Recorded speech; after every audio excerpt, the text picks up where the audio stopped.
Sorry, we started 2 minutes late. This is what happens when I'm actually double check and make sure I have the right microphone on. I hope I'm not like buffering or something. I think sometimes I might be. I get a little sign there that makes it look like maybe we're buffering. Hopefully that stopped happening. I apologize if anybody has issues with the stream, but we are live for this week's Panther-Lair Show. We'll bring Jim in as soon as I send him the link because I always wait until 8:33 to send the link, but we're good to go now. We're sending the link to Jim. Jim will be joining us here momentarily. I actually checked to make sure the microphone was set up properly before we went live, and so we ended up starting late as a result. But lots going on, lots to talk about. You know, I put out that promo tweet and promo post on the message board and everything like that. I was listing off all the things we have, and it's like, wow, there's a whole lot. Pitt wins at Florida State. Pitt goes to Syracuse this week. We got basketball all of a sudden came out of nowhere. Out of nowhere, there's basketball. And this isn't necessarily basketball season. I forget what, look up what the date of the first game is. The first official game, first official game of the regular season is not Pitt Johnstown, right? November 3rd. So, you know, got a couple weeks there before, or is Pitt Johnstown? Pitt Johnstown's not a regular season game. At least it shouldn't be. What should we call it? So, sorry, I got distracted. So, I mean, still a little ways away from the start of the season, but there's an exhibition game on Saturday against Providence. So, kind of coming up out of nowhere. We actually talked to Jeff Capel today. We got that video live here at youtube.com/Panther-Lair.com. And you can check that out. About 20 minutes of Capel talking about a whole bunch of topics. There's a lot, a lot of ground that we covered. Obviously, talking a lot about Deshaun Jackson, talking a lot about Roman Cialepa, who we actually also got to talk to Roman Cialepa and Brandon Cummings today. So go check those videos out as well. They're all right here at youtube.com/Panther-Lair.com. And good stuff. And we'll have more content from that, from those conversations and those press conferences at Panther-Lair.com. You know, maybe tonight, depending on how much I get written tonight after the live stream, and then maybe tomorrow, depending on how early I get up in the morning and start writing again. But we'll have articles about a bunch of those things. You should definitely check out the Roman Cialepa and Brandon Cummings interviews. Brandon Cummings is just really good, smart, mature guy. You know, had a lot of good things to say. And then Cialepa is interesting to talk to. You know, we talked to him about rugby, basketball, how he ended up at Pitt, how he ended up picking basketball as his main sport and all those different things. You should check it out. It's pretty entertaining, interesting guy. And I think he's one we're going to be talking about and paying close attention to a lot this season, starting on Sunday. I think everybody's looking forward to seeing him on Sunday, probably as much as anyone. Let's bring Jim in here. And yes, I see everybody who's posting comments. We'll get to this one topic you all want to talk about in a second. But Jim, this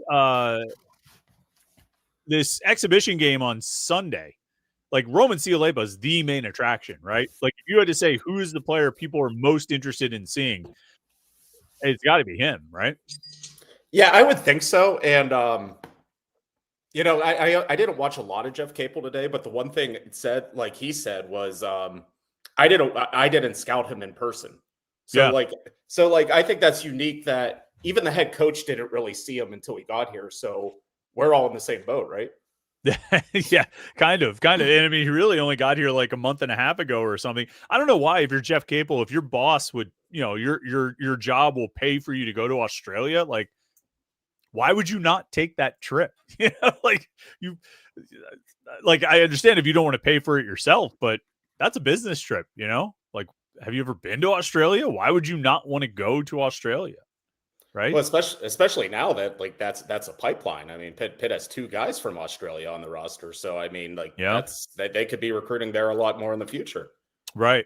I want to talk basketball stuff, but so many people are on here talking about stadiums. Let's just here. Dale Gribble says, I love that the national media is saying that Pitt needs its own stadium. Jake Justison says, I love stadium discourse. Dale Gribble says everybody is right. It does need their own stadium, and it's a joke that we don't have one. I've been saying it for years. I'm glad everybody else is finally on board. Yeah, you were the lone voice in the wilderness, man. You were the only person saying Pitt should have their own stadium.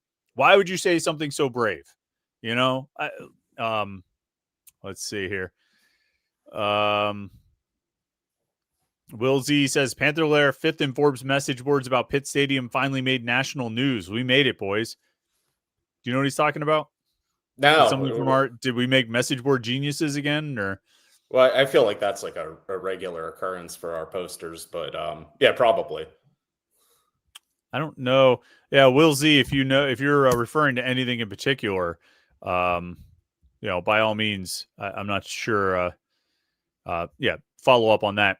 D-Tan says, let's get sidetracked and talk about where Pitt should build their own stadium. ZC717 says, where are you going to put a stadium? Alan Olive says, nowhere to build a stadium in Oakland. I always got parking tickets every game I went in the Dorset era. Excuse me. Dale Gribble says, they said on the fan today, there's no reason you're that poor. Stop the excuses. I don't know what you're talking about. ZC717 says there's no room in Oakland for it right now. Dale Gribble says Panther Hollow or Shinley Park. There's room. We're just such a stupid city. You know what's stupid is taking any open space you have and insisting on putting a building on it. Like I was at the Pete today, Jim, for the Jeff Capel press conference, and I walked past Victory Heights, and it's an impressive building. Like, I mean, it's walls, it's windows, it's got a roof. They basically built a hillside because that was a big sloping bowl of an area, right? It wasn't like it was a hill. They basically built a new landmass around this building. And I was standing there and I'm taking it in and I'm like, wow, this is big and impressive. And it just used to be some open space. But we can't have open space in Oakland. It's against the rules to have open space in Oakland anymore. If there's an inch, they try to build a building on it. And I just, no, you should not take any part of Shenley Park and build a stadium on it. I agree with the city there. I think it's perfectly fine to not tear up some of a park to build a football stadium that gets used 7 times a year. If you're going to build a stadium, you have to tear down the OC lot and the, what is that? The cost center? Is that the building that's attached to the, I always get confused with cost center and trees and all that stuff. Tear down the cost center, tear down the OC lot, build it there, pay $750 million. That's the only place to put it. Unless you want to, what's funny, what I was like, Jim, is I see on Twitter or message boards, when they talk about the stadium, they're like, it always involves tearing something down. Move it somewhere else. Move the library somewhere else. Move the VA somewhere else. Where are you moving these things to? I have nothing else to yell about this, Jim. Do you have anything you want to yell about this? Not really. And I don't know why it's such a new discourse today. If you ask any Pitt fan in the world, I know Dale thought he was the only one, but everyone wants to play in Oakland. A lot of people do. I mean, I think some people kind of like the logistics of the north side, but I think most Pitt fans want their own stadium. So for the Steelers and Ben Roethlisberger and all these people to yell about it, okay, cool. You are preaching to the choir, man. Nobody is really fighting you on this, but at the same time, we all know that's not going to happen. We all know Pitt's going to be at Acrisure Stadium for a while. And as far as I know, that was a publicly funded building, and it's not the Steelers. So the Steelers and Pitt are both equal tenants in that building. And so if the grass is all messed up, I would say that's on the, whoever's in charge of the grass. Is that the grounds crew? Is that the city? Is that whoever? Have a better field. Temple plays on the same field as the Eagles. I've never heard of anything like that. I mean, you could go down to the schools down in Florida. Does that ever happen? No. Maybe stop being cheap and just have a better field, and we wouldn't have these conversations. Yeah. And they're only talking about it because Chris Boswell bent his leg in a weird way. That field turns to trash every year. And some years are better than others, and it was really bad early on. And Ben Roethlisberger, his comments were funny because they were sort of the most measured out of anyone. He was more about Pitt should play in a stadium that, that is a more proper size because it would be rocking. And like, yeah, I think we all agree with that. Like the biggest problem for Pitt at Acrisure Stadium is not the distance from campus or anything like that. It's just, it's too big. It's too big to support the fan base, or the fan base isn't big enough to support it. And I get that. What's funny about Ben Roethlisberger is he's like, I mean, our practice fields are just as bad. Did you see that part? Like the very beginning of his clip, he was like, our practice fields are just as bad. Pitt doesn't practice on those fields. No, right? you're not Pitt even allowed to walk on them. They're not even allowed to walk on them. And so maybe this is not a problem of having too much use on the grass or pit or anything like this. Maybe it's just a problem of having a trash surface. And where did it? So it started. So Boswell did that. And was it the guy from the Pat McAfee show? Was he the first one who said like Pitt needs to get their own field? I think so. I think so too. Tone. I think that's his name. Sure. Tone. We'll go with that. In this house, there's one Tone, and it's Tone Loke. And we don't have any other Tones. We don't respect. Is Tone Loke a reference that's too old for you, Jim? It is. Wild Thing? Funky Cold Medina? You don't know about Funky Cold Medina? I'm getting nothing here.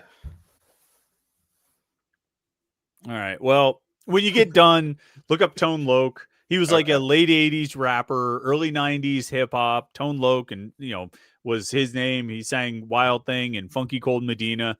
And Funky Cold Medina, I think, was about like an aphrodisiac, basically. And it was great. It was great stuff. Anyway, that's the only Tone we respect in this house.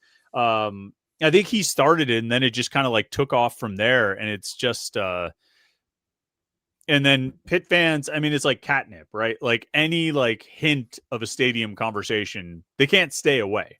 They have to like get in it. And so, wait, let me see if there's anything else that Will Z says the message boards didn't physically make the national news. Just the same tired topic escaped the online forum and is now national news. Sorry for the confusion. That's okay. I appreciate that. And yeah, as everybody pointed out, Pitt didn't even play the week before. There were 7 off days. Like, why not just have the field ready to go? Yeah. Were the Steelers were off the week before too, right? They were in Ireland and on a bye. Pitt played once since the last Steelers game. Yeah. Right. So it had been 2 weeks since anybody played on the field. Like, how embarrassing is that you go 2 weeks without a game and the field is like that? You can't blame that on Pitt.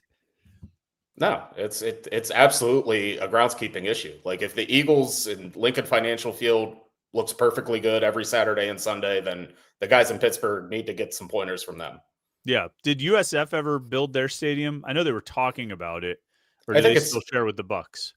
I think they still share with the Bucks. It might be under construction, but as far as I know, I don't think the Buccaneers have problems slipping on the field. Or does Miami still share with the Dolphins? Yeah, they still all play at Hard Rock. Mm-hmm. Yeah, I mean, anyway, it's stupid, and like I like, again, I think we're all in agreement here. The biggest problem at Acrisure Stadium when it comes to Pitt is that it's too big. Right. Like the biggest upside of building an on-campus stadium would be, I think you would get more of the revenue from like concessions and things like that. I think there are certain concessions that you make with concession. I didn't even do that on purpose with concession revenue in the arrangement with Acrisure Stadium. But the biggest advantage is you could build it to be 50,000 or 45, and you could pack the place, and it would be a much better environment and atmosphere. And also, it will be brand new. That building's 25 years old. Heinz Field Acrisure Stadium is a quarter century old, and you could build something new and fancy. And that's the biggest thing. But like where it's located, the fact that it's shared and all this stuff, it doesn't.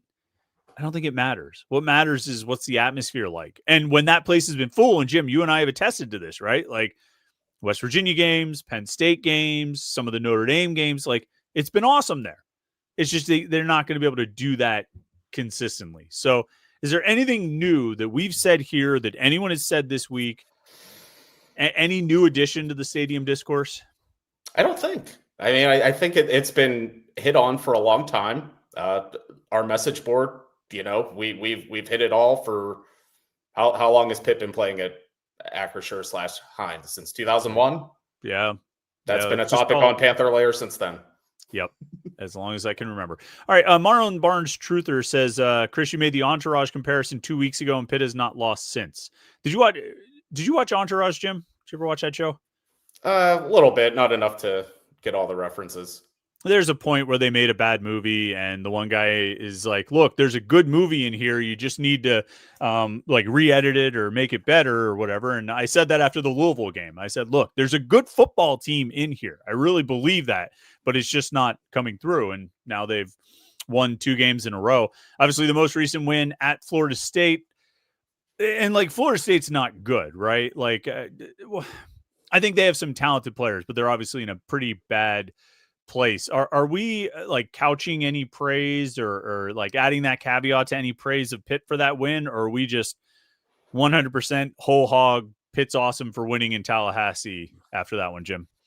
I mean, I don't think there's anything for Pitt to like feel bad about. I mean, I think that, still on paper, it's a ranked win against a team on the road in your conference. I mean, you take that any day of the week. So, yeah, I mean, Florida State has good players. You look at the recruiting rankings, like I would say there was probably a lot more 4 and 5 stars wearing red than they were wearing blue. So again, that's another good thing for you. But I think going into the season, even I was skeptical of Florida State.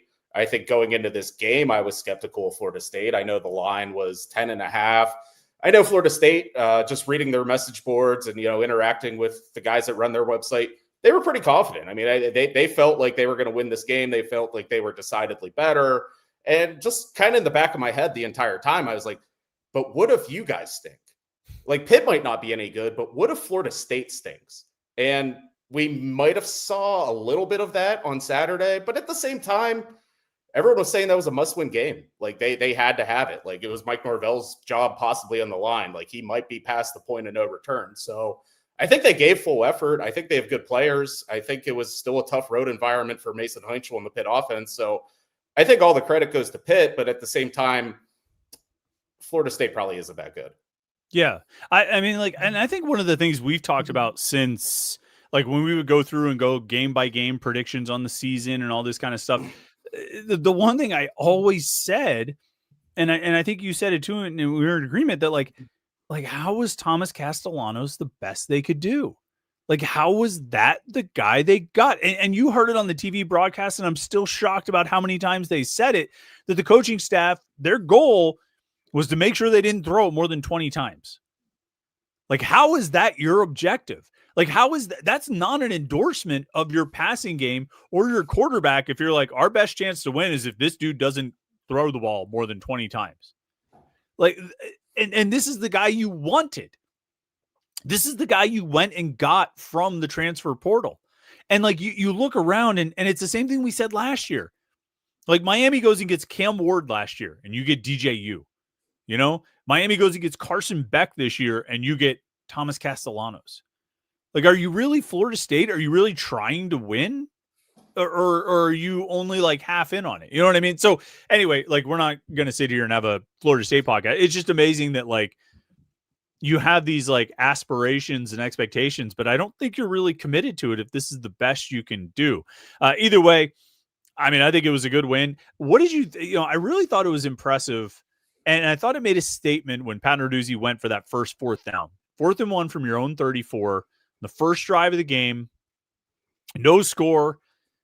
Like, I thought that was making a statement, not just sending a statement to his team, like, I believe in you, I'm confident, we're down here to win, but also like a statement to Florida State of like, we're not scared of you. Like, we're not intimidated by, even if we don't get it, and you look like an idiot if you don't get it, but even if we don't get it, not really scared of you. Like, we're willing to, in this pretty unfavorable position, just go for it right off the bat. Did you feel like Narduzzi was trying to send a message there?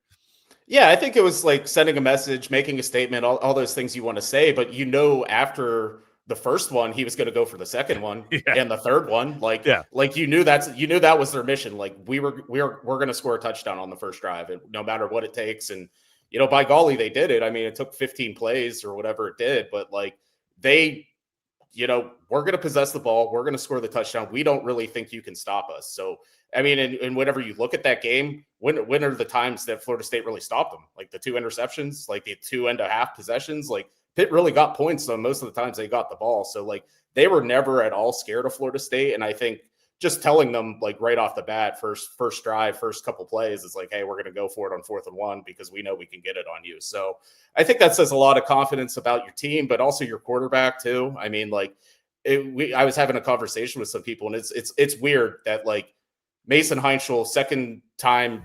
Oh, Chris is gone. Wait, are you still there? Yeah, I'm still here. Can you hear me at all? Yeah, your screen went blank and the circle happened for a second. So crap, man. I think it's because my kids are streaming the TV upstairs, and that I wonder if that like cuts in. My internet gets slow at night sometimes anyway too. So go ahead, continue with your thought there, Jim. Okay, let's see if I can pick it up where it was.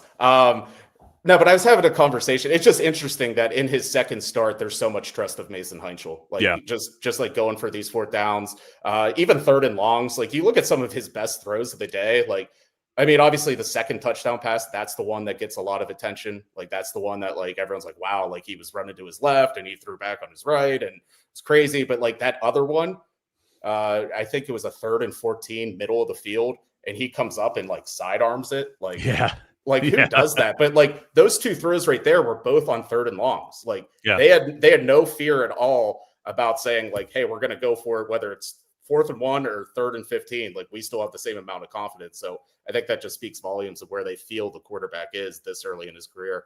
Yeah. And the first touchdown was a really sweet pass too. Like, after because he missed Jakirian Turner up the sideline on like a little wheel route type of thing earlier in the game. Maybe was it on the first drive or one of the first? I feel like it was in the first quarter when he missed it. But that first touchdown pass, I mean, just dropped it right in there for Desmond Reed. I mean, it was so well thrown. He just made good decisions. I thought there was an interesting sort of sequence. I wrote about it today. His 2 interceptions were on 3rd down.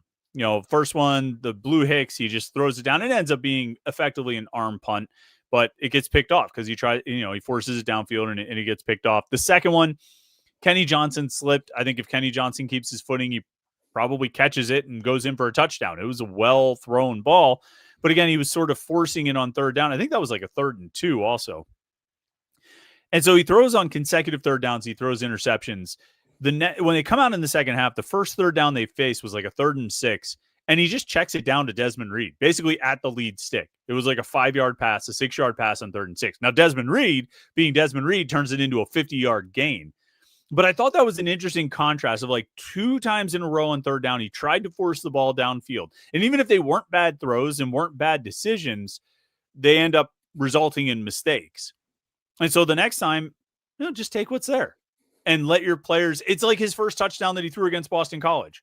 Like it wasn't a 14-yard pass. It was a sideways pass to Justin Holmes. And Justin Holmes runs 14 yards. Like get the ball to your playmakers and let them make plays. Like how many times, I think it was the second most, according to Pro Football Focus, they had the second most yards after the catch in that game that they've had all season. And in the Florida State game that they've had all season, and the most yards after the catch they've had this season was the Boston College game. He's just get it to the playmakers, let those guys make plays after. And so they end up with, the Boston College game, 31 first downs. The Florida State game, they have 24 first downs, just chipping away. He's really, really good at that. Just finding what the defense is giving him and taking it and getting first downs out of it. That might be the most, there's a lot of things that have been impressive, but that might be the thing that impresses me the most is he's been really good at taking what the defense is giving. And so he's completing, 72% of his passes or something like that. I mean, like completing a really hard percentage because he's just take what's there, which is not a crazy concept. No. And since he's been starting for 2 games, like we always do the, a behind the enemy lines feature. And I talked to the writer from a different website and they asked me, what's the bigger difference? Like, what is he doing differently? Why is the offense better? I'm like, he's just like doing what he's supposed to almost. Like, that's how I want to say it. It's just like, he's not making mistakes. He's keeping drives alive. He's taking what's in front of him. He's not forcing the issue. The offense is just moving. They're getting first downs. They're converting 3rd downs. They're converting in the red zone. Like Eli Holstein had moments. Like there was good plays, there was long passing plays, there was spectacular plays, but like just the every down consistency, what you're getting from Mason Heinzel's the difference. So I think that's probably the best way I could describe it out of him. I think that's a great way to put it. I found this stat interesting. Pitt has more fourth down conversions in the last two games than they had third down conversions in the West Virginia Louisville games. They were 5 of 27 on third down in the West Virginia and Louisville games. They're 6 of 6 on fourth down in the last two games. In addition to being, 45% on third down in the last two games. They've been better in every way possible. There's nothing they did better in the first two Power 4 games, let alone the first 4 games overall, than they've done in the last two. And I mean, you don't want to put it all in one guy, but it's all one guy, right? Is there anything else you would look at and say, well, that's happening different? Obviously, they got Desmond Reed back for the Florida State game. That's huge. And we could talk about that as well. But I mean, there's no other major factor that I'm missing or not seeing, is there?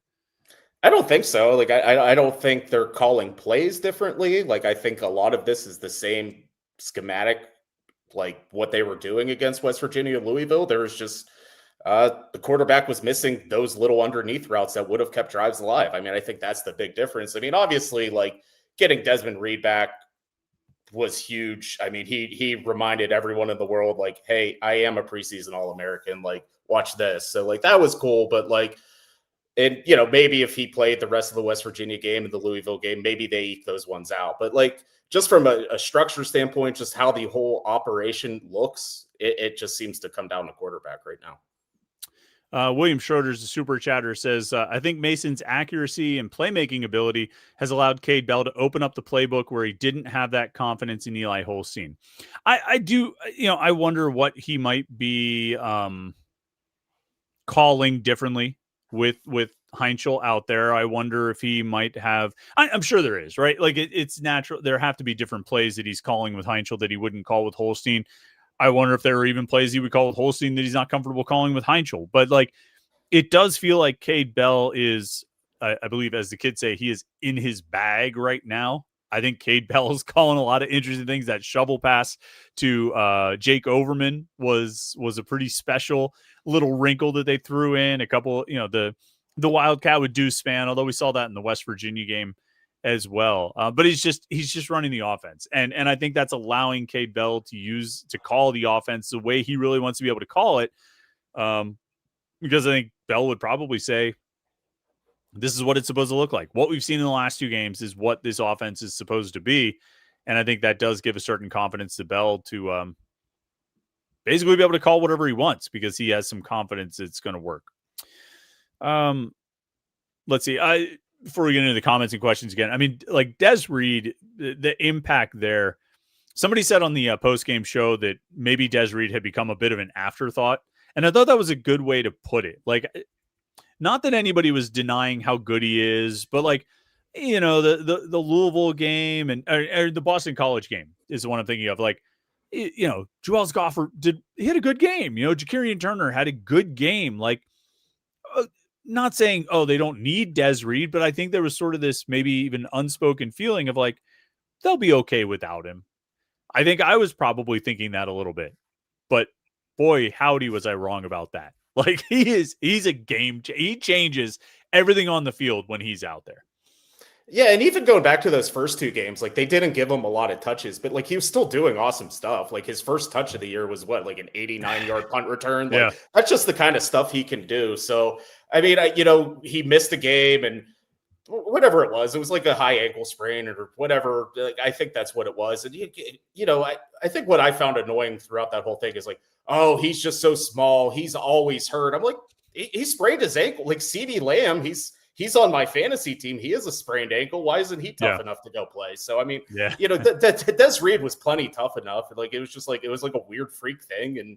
But now he's back on the field and showing you what he can do. And I'm sure Syracuse is already having nightmares about him this week, trying to plan for him. Yeah. And if they, I really do think there were 13 targets to the running backs, to Reed and Turner in that game. And I think that's part of the reason the wide receivers didn't get all that many looks. I think if they commit to watching Des Reed everywhere, I think Kenny Johnson and Raphael Williams go off. Like, I really feel like this offense right now, the way it's moving it's a total pick your poison. And I'm not sure what the good, do you shut down Reed and then you give up, Kenny Johnson had a career game against Boston College, or do you really commit to Reed and Johnson? Well, Raphael Williams, I think when he had 6 catches against Florida State, that was like the second time since he got to Pitt that he's had at least 6 catches. So like basically Mason Heinchel is feeding whoever's open, and you can't cover all of these guys, because if you somehow find a way to cover them all, he's going to run for 30 yards. Like we're probably going to go over the top with hyperbole about this offense being unstoppable, but it kind of feels that way right now, because like, where do you focus your efforts? Because there's a lot of guys that can beat you at this point. Yeah, and just like with how good of a receiver Reed is, like there's probably a wrinkle where they could put Shakarian Turner and Reed on the field at the same time, and that would really just like freak out some defenses, because they're like, wait, what are they going to do with Reed now? Like, he's normally here, now he's over here. What are they going to do? Like, I think you could just do so many different things. So that I guess that would be what you would call going even deeper in the bag if they ever put Turner and Reed on the field together. Oh man, that would be so deep in the bag. It'd be like they eventually they'd have to let the cat out of the bag. It'd be crazy. Darn. See, we always run into this problem. Tyler Hawk is a super chatter, but you didn't include your comment, Tyler. So I don't know what you want to say. So I'll have to keep an eye out for that, and hopefully you can chime in there. We'll try to keep an eye out for it, but make sure you put your comment in your super chat so we can be sure to get to it. And just because you made a super chat doesn't mean I can scroll back through and find your comment if you made it earlier. Voodoo IPA wants to know, can you still buy whatchamacallit at the candy store? That was a favorite of my childhood. Yeah, of course you can. Whatchamacallit's awesome. You like whatchamacallit, Jim? I feel like that's like something you get in the trick-or-treat bag, and like it hangs around for a while. I don't think they make like a fun size of really? Whatchamacallit. Yeah, no, you only get the full size, or maybe when I was a kid, there might have been fun size. I've never seen a fun size whatchamacallit. But anyway, whatchamacallit are awesome. It's like crisp rice and caramel. It's really good. So yeah, you can definitely still get that in the store. Voodoo IPA. Let's see. Wolf HD says this game is definitely scaring me this week. 10.5 points is a lot of points for the Pitt team.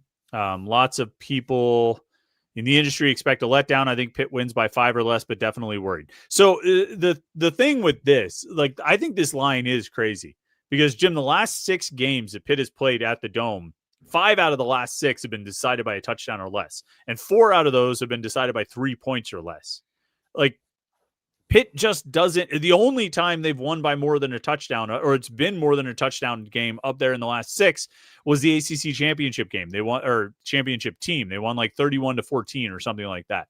Like, it just doesn't happen very often. And I'm not ruling out the possibility. I think Syracuse is in a pretty rough spot, but like, it seems unlikely of a blowout, doesn't it? I would agree. And I mean, I look at that Syracuse team, like, I think they have good players. I think they have good weapons on offense. Like Jonte Cook's one of the leading receivers, the ACC, former Pitt commit, Yasin Willis, the leading running back. Pitt Syracuse legend Dan Villari still around. So I think they have good weapons on the outside. I think right now what they're struggling with is quarterback. I mean, they went into the year with Steve Angeli as their starter. He played really well, led them to that Clemson upset down in Death Valley. Then, Ricky Collins has started the past 2 games, and they scored a total of 21 points in those 2 games. So, yeah, I mean, I think Ricky Collins has 5 interceptions and only 3 touchdowns. So, like, I guess, like, Pitt fans would obviously be nervous, like, oh, no, this is the type of guy that he's going to turn it on against us. But, like, I do expect it to be a good game. I think, there was a time in the summer where I think Ricky Collins was supposed to be the starter, so he can't be, that bad. So I do think they have weapons. I do think they play well at home. I don't think Pitt normally plays well in the Dome. It's a night game. There might be some energy up there. So I don't know. I probably wouldn't bet Pitt minus 10.5. There's a number of people who are saying things like, I wonder if Pitt will, I don't know, come out a little bit flat, not be able to match the energy they had at Florida State and all of that. I think that's highly unlikely to happen. And I think that's for a few reasons. One, I think Mason Heinchel has, like, he himself, but also how the team has played since he came in. I think it's sent a bolt of energy through this team. I think they were in a bad spot after the Louisville game, like emotionally, psychically, psychologically, or whatever, mentally. I think they were in a bad spot after the Louisville game, and I think it has turned around significantly with Mason Heinchel and the winning streak that they've been on and the way they've been playing.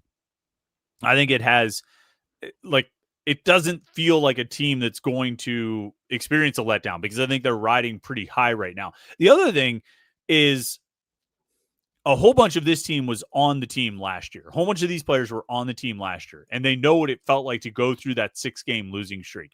And I think they learned a little something about what it takes to win, what it takes to lose, and how not hard it is to go out and lose games and have losing add up, and how you can kind of allow that to happen.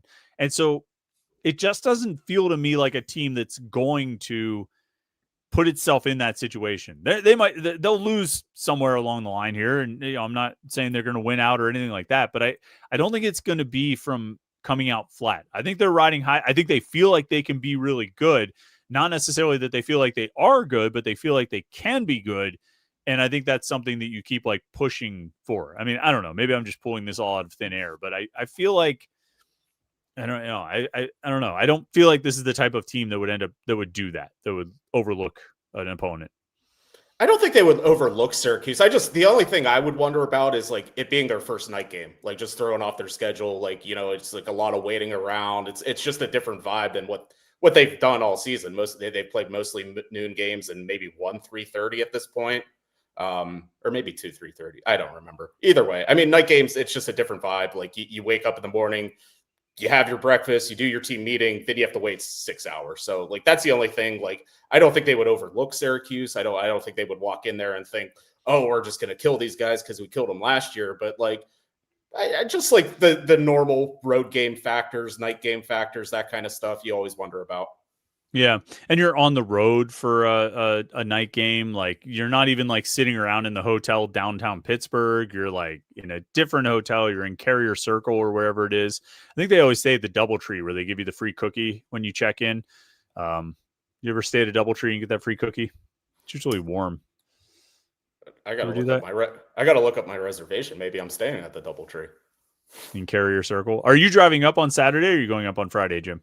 So I'm going to go up on Friday. My parents, they like doing like a road game with me. And I'm like, so you guys pick Syracuse. Not Atlanta, not Tallahassee. No, so we're going to drive up to Syracuse together. I was like, that's fun that they want to come along. But Palo Alto. They couldn't like fly you out to Palo Alto. I know. I was like, come on, guys. Like, that's cool. But so Friday, we're actually going to go up to Cooperstown, because I didn't know. Cool. I didn't know what we were going to do all day if we went up on Friday in Syracuse, because you can only eat a dinosaur barbecue so many times. Yeah. I have been to Syracuse a bunch of times. I don't think I've ever eaten at that place, actually. I feel like anytime I ever looked at it, it was like a Saturday night after a game, and it was jam-packed. And so it wasn't worth the wait.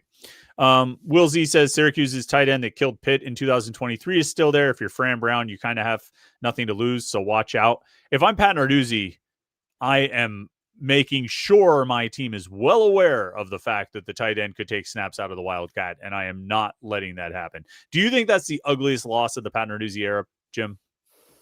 There have been some ugly ones. I mean, it ranks up there. I don't know. I went to South Bend 2 years ago, and that was just messy, like 56-7 or whatever it was. Like that was ugly. That was pretty ugly. Obviously 51-6 Penn State. But the Syracuse, like losing to a tight end playing quarterback, that was darn near up there in Yankee Stadium. Then that sucked too. Right. So that's the thing. It can't just be like a bad loss, like a blowout. Like they got blown out by Clemson in 2020, or the ACC championship game in 2018. Like they got blown out. I mean, like, but were those the worst games in the Narduzzi era? Probably not. Like I think about the 2018 UCF game, and that I think stands as one of the low points of the Narduzzi era for a lot of reasons. They got blown out, they got outclassed, they got outcoached, outplayed, they got out everything in that game. And it really was That was an ugly one. And you mentioned Notre Dame. I actually think the Notre Dame game in 2020 might have been worse. It was at home. What was the final of that one? Like 45-3 or something like that. It was they were wearing the gray uniforms, like they were wearing the gray uniforms. It was Paris Ford's last game. Like everything. It was just like the plane had crashed into the mountain on that one. And so I think of those two, and then I think of that Syracuse game in 23. Like as far as the ugliest, worst losses they've taken. And that one might be the worst just because of like just how gross it was of this tight end running the Wildcat. And no matter how many times they did it, you just couldn't stop it. And it was like, what is going on here? How is this still happening? How are you still losing and allowing this to happen? So I'm pretty sure Pat Narduzzi is going to have his team prepared for the tight end Wildcat. Wouldn't you imagine? I would think so. And I think in his opening statement on Monday, whenever he goes through his whole spiel, like I think he said, and they still have the tight end, which we all know. Like I think he did slide that in there. That's so gross. Let's see. Pickle Chip says, to be fair, Florida State had wide receivers out, which probably impacted the decision not to pass, but that Danzy fellow was having a day. Yeah, but I mean, like, even when they still had Deuce Robinson in the game, like before the game, the Florida State coaches told the broadcasters, we only want to throw it 20 times or less.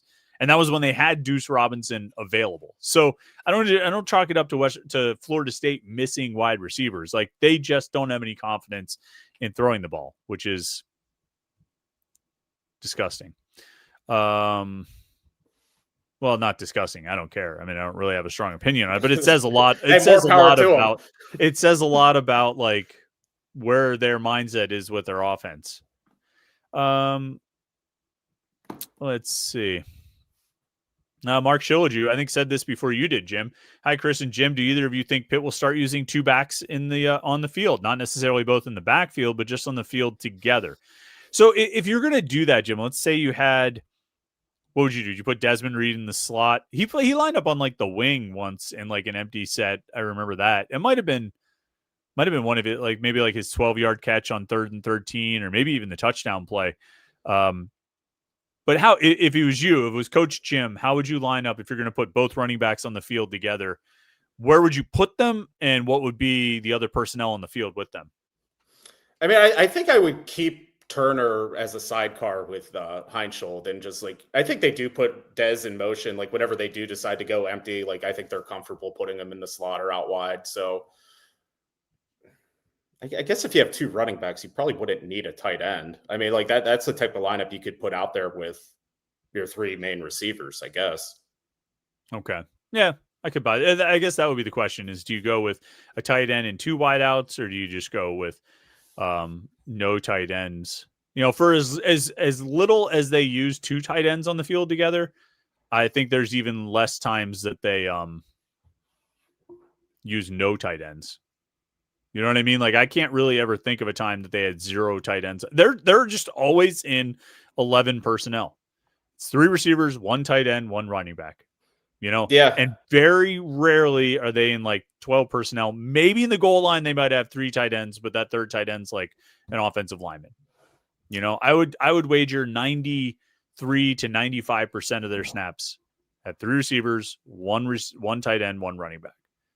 You're probably right. And like, I thought last year was more of a matter of like, they just thought Gavin Bartholomew was one of their 4 best receivers. Cause even in like situations where they needed to go wide and throw the ball a lot, but like he was still out there. So, and it still continued into this season. So I think that is just who they are. Yeah.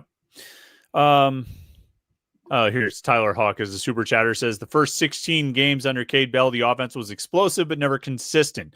I couldn't place if it was the OC or the quarterback. It's clear now. Mason's interview post Florida State was great.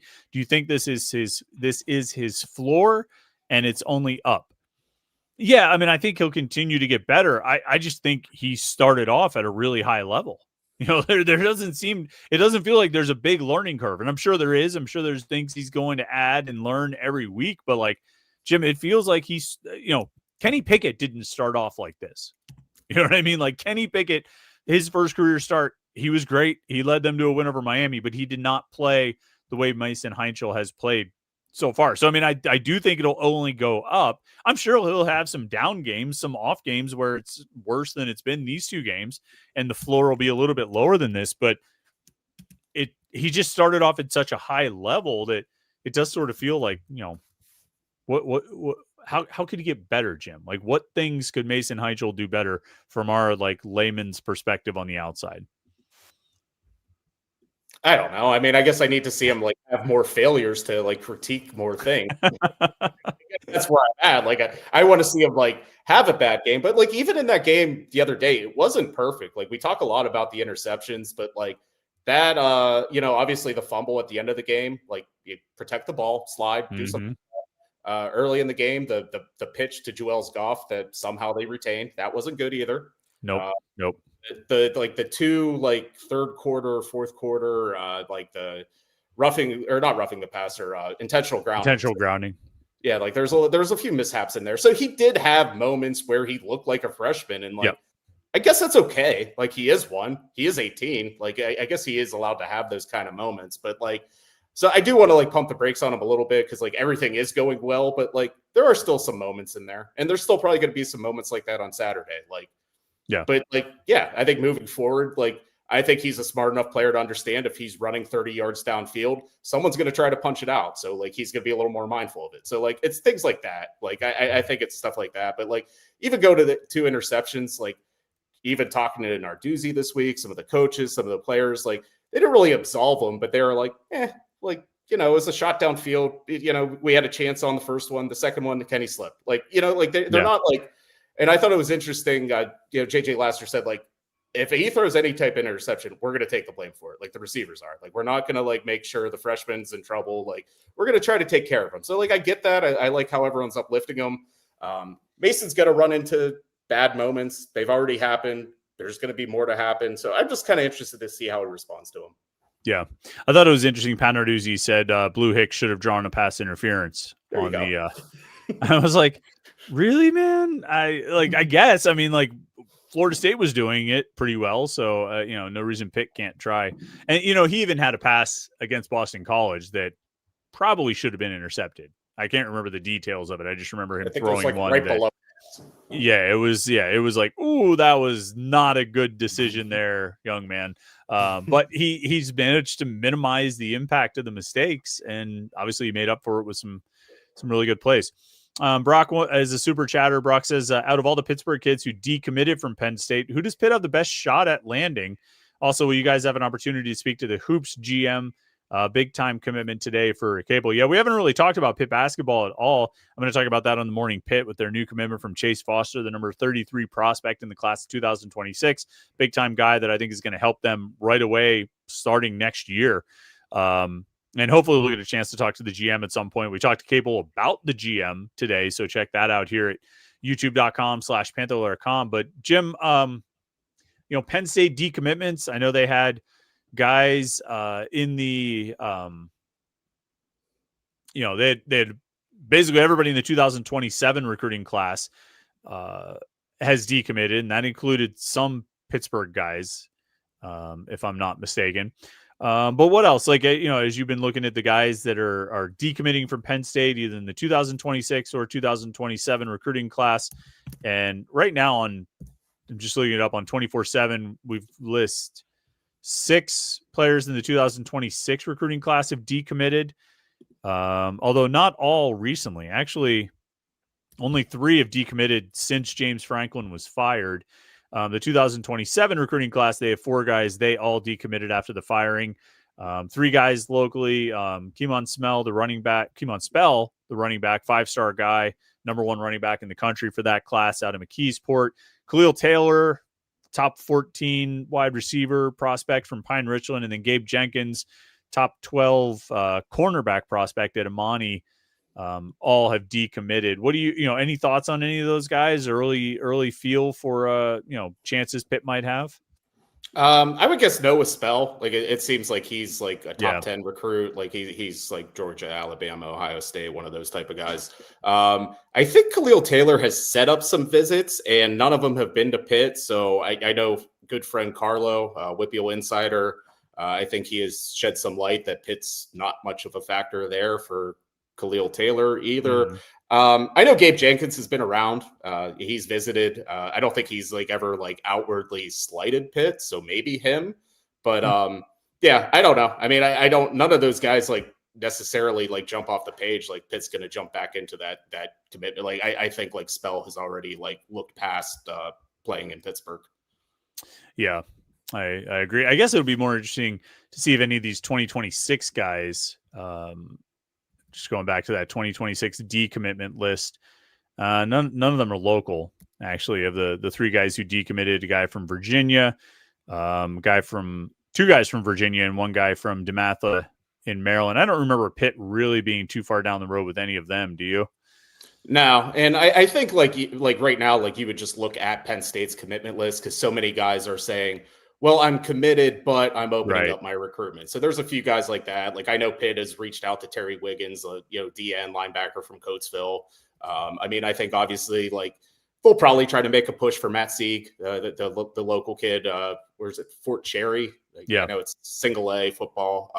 I think that like if he ever, pops open, like I think they would try to make a run at him, but like I don't know. I think they just need to see how things play out. I mean, I think Penn State did the smartest thing they could possibly do in the interim basis by promoting Terry Smith as head coach, because I think he's the one that handles a lot of the recruiting. So like if you were going to hire anyone to keep the class together, it was probably him.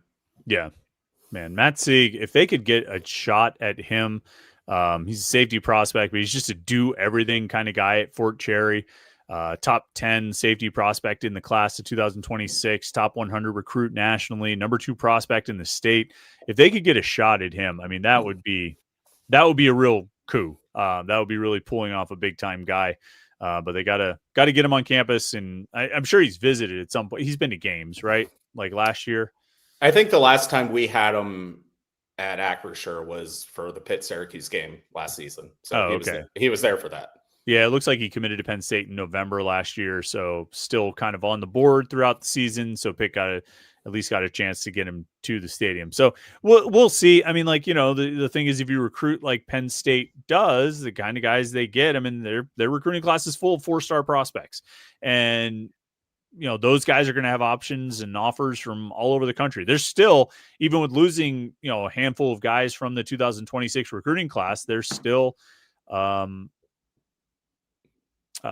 top 20 class in the country. So it's I'm trying to so I'm looking at 24/7, and like when I'm looking at Penn State's football recruiting commitments, they list like the director of player personnel and the head coach, and the head coach is listed as Chuck Losey. I don't know Chuck Losey. Do you know Chuck Losey? No, he's not Terry Smith. He's he's like the strength click on coach. this picture. Yeah, with the handlebar mustache. Yeah, it's an interesting guy. Yeah, so he's a real person. He's the strength coach, it looks like, for football performance enhancement, which is interesting. I don't like. Do you really want your strength coach like be the combination of words of performance enhancement? I mean, doesn't that have a connotation when it comes to like training and? Yeah. I mean, we both lived through the Rafael Palmeiro sitting through Congress talks. So like, yeah, like I would probably like not like put those words in sequence. I'd find a different. Yeah. Anyway, that's weird that 24/7 lists him as the head coach. But anyway, you look at the guys that they've got, and a lot of schools are going to be after them. And if Pitt could get one Penn State flip, or maybe two, I think that'd be pretty huge. But we'll see. We'll see what rolls out. Let's see. Mark Shilaju says the loss to Wake Forest in 2023 was one of the worst losses of the Narduzzi era. That was a bad loss. That was an ugly loss. It was their third team quarterback that Pitt lost to that day. I still think the Syracuse game might be worse. No, now I'm seeing that people, as we were saying all that, people were just running down all the worst losses they can think about. Oh, good. Pitt Chag says Pitt basketball.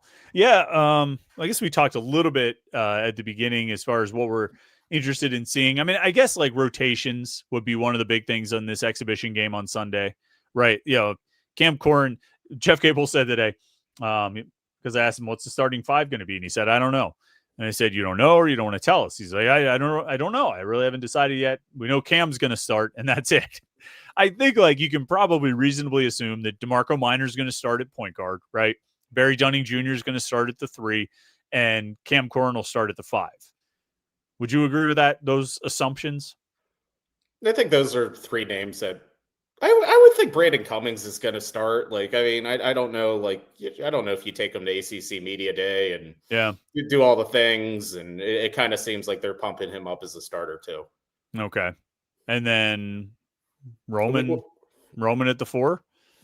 I mean, that makes the most sense roster wise. I just don't know like what they feel about him. I didn't listen to all of Jeff Capel today, but like I did like the question about him, and I think he said something along the lines of like he just needs to get better on defense. Like, and I'm sure it's a different world, and especially not playing all summer with the team he's going to play with. Like, you have to learn a lot of different things and learn how to compete at this level of college basketball, that kind of stuff. So like, I don't know if like he's gonna be the starter when they play November 3rd against Youngstown State, but like just from like they need a 4 and he seems like the best 4 on the team, it would probably be him. But I don't know. Yeah. Be curious to see. I mean, and that's gonna be one of the I know we said, Roman's one of the guys we're most interested to see at that exhibition game, but also just kind of how they rotate and who starts and who comes in and what kind of minutes they have and everything like that. All right, one more super chatter here. Pitt or ZC717 says, I like that Pitt is playing Villanova this year in basketball. Some Big East nostalgia. Yeah, you got Providence and Villanova, right? So that's all, West Virginia too. And West Virginia, Syracuse. You got all kinds of former, all the old friends. This is so much Boston College. Do they play Boston College this year? BC on the schedule? I think so. I think you play everyone except one team. I forget how it works now. And who's that one team? I don't know. It could be Boston College. Should know this off the top of I'm not in basketball mode yet. Not at all. I did. Tomorrow's morning Pitt is about basketball just because we just talked to Jeff Capel today and they got the big commitment in Caleb Foster and everything. But like, yeah, it took me a while to like sort of get into basketball mode. Even asking Jeff Capel questions, I was like, oh yeah. Don't ask about Mason. Don't ask about Isaiah Neal. Don't ask about defensive end depth. What do I ask you? Oh, Deshaun Jackson. Let's talk about that. So, yeah, we got lots of questions there. But, all right. Hoops. We'll definitely have plenty of time to talk about hoops, and we can maybe recap the exhibition game on next week's live show. But for now, we are going to wrap it up. Thanks, everybody, for tuning in today. Make sure you like this video and subscribe to youtube.com/Panther-Lair.com so you don't miss any of our Pitt video content. We'll have a live post-game show after the Syracuse game on Saturday night. That'll be a late one, but sometimes those are the most fun. And it's a 7:30 road game, so we should be going live around 11 or something like that. Not like Jim, sometimes when we'd have when Pitt would play like a Thursday night home game, I'd come home and do a live show at like 1:30 in the morning or something. And let me tell you, like people showed up, particularly like the 2022 West Virginia game. Like we had like 200 or 300 people online at literally like 1:30 in the morning, like Thursday night into Friday morning. And I was like, you know what? Shout out to them, man. Like everybody came and hung out, but so it won't be like that. It'll be much more reasonable to be a Saturday night at like 11 or 11:30. But if you want to make sure you don't miss the live show after the game, subscribe to youtube.com/Panther-Lair.com, turn on notifications. You'll get an alert sent to your phone when we go live. Check out all the coverage at Panther-Lair.com to never miss anything we've got as far as Pitt basketball and football and recruiting. Jim, thanks for your time tonight. Thanks everybody who tuned in. Have a good rest of the night. We will catch up with you tomorrow on the Morning Pit right here on youtube.com/Panther-Lair.com.